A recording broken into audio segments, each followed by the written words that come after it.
বিশ্ব ফুটবলের সবচেয়ে মর্যাদাপূর্ণ ক্লাব টুর্নামেন্টের ফাইনালে পিএসজির বিপক্ষে দাপুটে জয় তুলে নিয়ে দ্বিতীয়বারের মতো ফিফা ক্লাব বিশ্বকাপ শিরোপা জিতল ইংলিশ জায়ান্ট চেলসি। যুক্তরাষ্ট্রের নিউ জার্সির মেটলাইফ স্টেডিয়ামে অনুষ্ঠিত শিরোপা নির্ধারণী ম্যাচে 10 জনের প্যারিস সেন্ট জার্মেই পিএসজিকে 3-0 ব্যবধানে হারিয়ে ট্রফি ঘরে তোলে ব্লুজরা। চেলসির জয়ে ম্যাচের নায়ক ছিলেন কোল পালমার। ম্যাচের একদম শুরু থেকেই প্রেসিং ফুটবলে পিএসজির রক্ষণ ভাগকে তটস্থ করে রাখে চেলসি। মাত্র 22 মিনিটের মাথায় পালমারের নিখুঁত ফিনিশিংয়ে লিড পেয়ে যায় ইংলিশ জায়ান্টরা, আর এই গোলের মধ্য দিয়ে বড় এক ধাক্কা খায় ফরাসি ক্লাবটি। এরপর কুলিং ব্রেকে যায় দু দলই, তবে ফিরে এসে আরও উজ্জীবিত হয় চেলসি। 30 মিনিটের মাথায় আগের গোলেরই কপি পেস্ট করেন পালমার, আর তাতেই পূর্ণ হয় তার এবং দলের জোড়া গোল। এছাড়া বিরতির ঠিক আগে পালমারের নিখুঁত পাস থেকে ব্রাজিলিয়ান তরুণ হুয়াও পেদ্রো দুর্দান্ত চিপ শটে করেন দলের তৃতীয় গোল। বিরতির পর ঘুরে দাঁড়ানোর চেষ্টা করে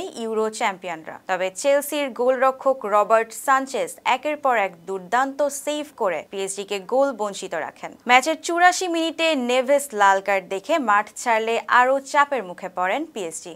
এদিকে উয়েফা কনফারেন্স লিগ জয়ী চেলসি এবার ক্লাব বিশ্বকাপে চমক দেখিয়ে নিজেদের শ্রেষ্ঠত্ব প্রমাণ করল। তারা পঞ্চম ক্লাব হিসেবে একাধিকবার ক্লাব বিশ্বকাপ জয়ের গৌরব অর্জন করল। এর আগে 2021 সালে তারা প্রথমবার চ্যাম্পিয়ন হয়েছিল। ছিলাম জান্নাত ইলিয়া। ফেস দ্য পিপলের সাথে থাকার জন্য ধন্যবাদ।